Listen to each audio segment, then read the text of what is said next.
Përshëndetje të nderuar miqtë e mi. Ja ku po ritakohemi sërish së bashku me mua Tirona Lilin për të rikthyer edhe një herë pak në retrospektiv.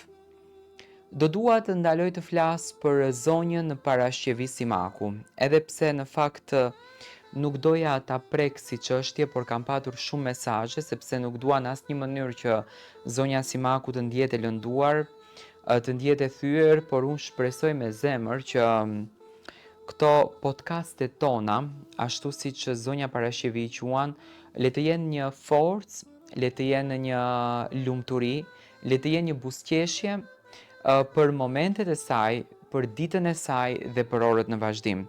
Unë njëherë dua ta përshëndes nga larg përzemërsisht, dua t'i uroj të gjitha të mirat, të ketë shëndetin, të ketë Eltonin afër, i cili në asnjë mënyrë nuk heqën dorë nga nëna tashmë e tij, dhe zonjën Elvira që ju bë një mike në kohën kur zonja Parashqevi edhe nuk e priste. Ajo që unë mësova në këndin e gazetarit, në këndin e një djalit të ri, nga një zonjë nderuar që ka një bagazh me jetë, unë kështu do ta them, një bagazh me jetë.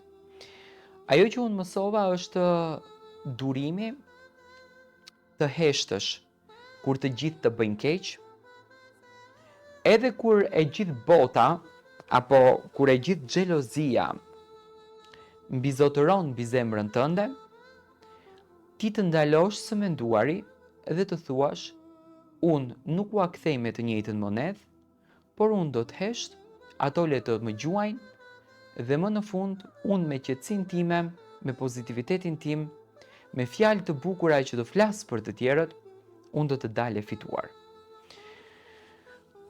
Rastin e zonjës Parashqevi e kam ndjekur në detaje. Do me thënë e kam komentuar, e kam folur, e kam stërfolur. Dhe pikërisht, kultura e saj, edukata e saj, dhe shpirti njerëzor që zonja Parashqevi ka, është për t'u befasuar, është për t'u mahnitur dhe është për t'u shokuar. Se si mundet një grua, një zonjë nderuar e cila në të gjitha format e veta mori goditje të ndryshme, gjithmonë të flet fjalë të mira. Por ky është shpirti i mirë. Ajo që në fakt na ka befasuar më së shumti dhe na ka mahnitur më së shumti është forca e një nëne dhe shpresa apo durimi i një nëne ndaj fëmijës së saj. Dhe pikërisht këtu dua të ndaloj se me sa shpirt zonja Parashqevi e pret që Luke, i biri i saj vetëm, të rikthehet pranë kraharorit të nënës, pranë zemrës të nënës. Që nga momenti i takimit të parë pas shumë kohësh, pas shumë vitesh, për arsye që vetëm zonja Parashqevi din, Luke i din dhe ne do ta respektojmë këtë përzgjedhje të zonjës Parashqevi me patjetër. Zonja Parashqevi prej këtij takimit ka postuar një herë një shkrim dhe pikërisht të ditën e djeshme poston edhe një shkrim tjetër tepër të dhimbshëm, ku me lot malli ajo i shkruan disa fjalë për të birin që unë dua të citoj. Luke, kështu fillon mbi shkrimi, mbi fotografinë që Parashqevi e ka bërë me djalin e saj të vogël.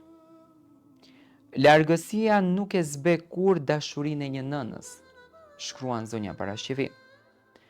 Çdo ditë të mendoj me mall edhe me krenari. Edhe pse nuk je pranë, zemra ime të ndjen afër gjithmonë. Je gjithçka që një nën mund të ndëroj. Je drita, je forca, je shpresa ime. Të dua pafund, sot edhe për gjithmonë, me zemër të kaltërt, zonja Parashqevi Simaku. Do me thënë, zonja Simaku jeton për një fakt të vetëm atë që edhe Eltoni Liriani nderuar e tha dikur tek intervista Grida Dumës në një lidhje të drejtë për drejtë nga Shtetet e Bashkuara të Amerikës që fliste për zonjën parashjevi dhe tregonte deri diku hallet e saj. Nëna asnjëherë nuk heq dorë nga fëmia. Nuk ka nën në botë. Unë pa marrë parasysh domethënë si vinë në rastet e jetës, sepse jeta është surprizuese, jeta është e çuditshme. Por sido që të vinë në rastet e jetës në botë, nëna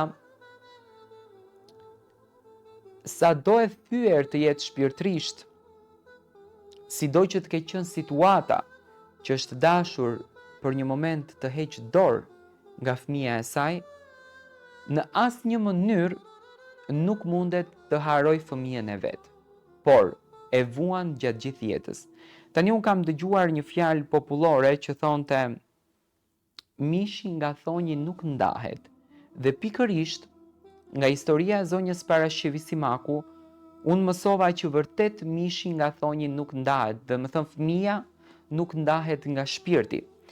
Dhe zonja Simaku kuptohet që nuk ka patur kontakt nga momenti që Luka nuk e ka takuar, shpresoj që të ketë një numër telefonik që të komunikon me të birin, por në këtë rast ka një mall të pashtershëm dhe qëndrimi i saj në Shtetet e Bashkuara të Amerikës është vetëm për këtë pjesë, që të jetë sa më pranë të birit të saj, djalit të saj. Më thënë, historia e zonjës Parashjevi është nëna, unë do ta kisha titulluar në këtë titull, nëna që sakrifikoi gjithçka për fëmijën e vet, dhe kjo është nëna shqiptare.